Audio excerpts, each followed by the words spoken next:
my name is Jan Ames. In 1969-70, took a Religious Studies 1 course. And my husband and I took it. And my response to it was to have been very angry. It had really exploded all of my images and my story. And so I was very angry for quite a while. Fortunately, my husband's response was, well, yeah, that's what I thought. You know, so he was very taken with it. I was very, let's get out of here. I don't want anything more to do with this. But we continued to, Bill and Helen Newkirk were the ones that got us involved.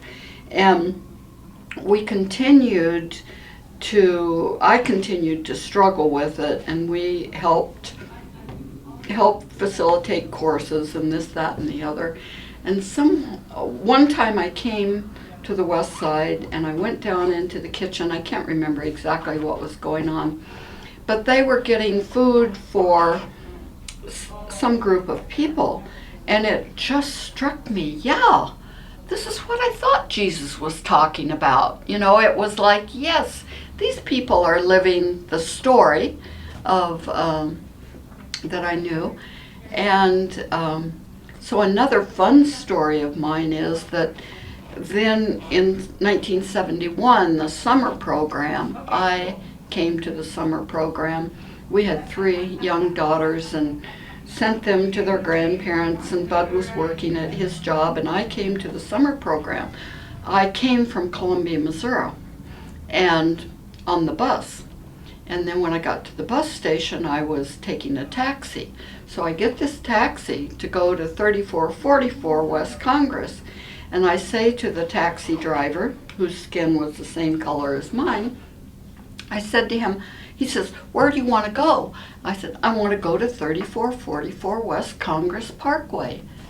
And he said, where? So I repeat, 3444 West Congress Parkway. Shakes his head and has me get in the taxi, and we're driving down the Eisenhower Expressway, and he turns and he says, where did you want to go? 3444 West Congress Parkway. I had been warned that this might happen. So we're going down. He turns and asks me again, and after about 3 times, we come to the exit, and he pulls up and he stops and he said, lady, I don't know what you're going to do here, but whatever it is, do it fast and get out, because this neighborhood's not safe. I didn't bother to tell him that I was going to be there for a month. I worked in Fifth City Preschool when I first came to Chicago and lived on the west side in the religious house. And I was working with 2-year-olds, and a mother brought her 2-year-old, and he wasn't happy to have his mother leave. He didn't want to be with us, and he was crying and crying. And so I took him up in my arms, and I said to his mother, his name is Anthony, and I said to his mother, Joyce, you go ahead and go. I'll take care of Anthony. He'll be fine. And it took a while, as you can imagine, and then it was fine. And so Anthony was a part of Fifth City Preschool all of his preschool years. His mother, Joyce, then became a volunteer and ultimately became on the staff, one of the members of the staff. It's Joyce Jordan.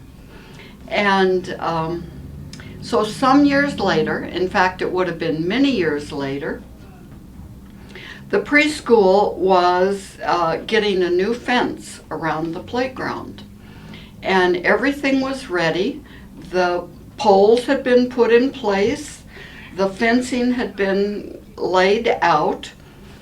But one person could not put all that fencing up, nor could 2 or 3. So they had invited a group of people to come and help lift the fence and put it up. Well, I get in my place and I'm ready to lift up this fence. And I look to my left, and who is standing at my left but Anthony?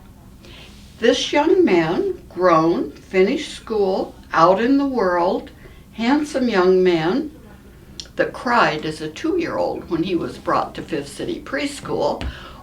He and I helped the rest of the team lift the fence and put it up and cheer. And so that's one of the stories that I love. And I wish I could tell you what he's doing right now. I can't. But he's a successful young adult. I do know that.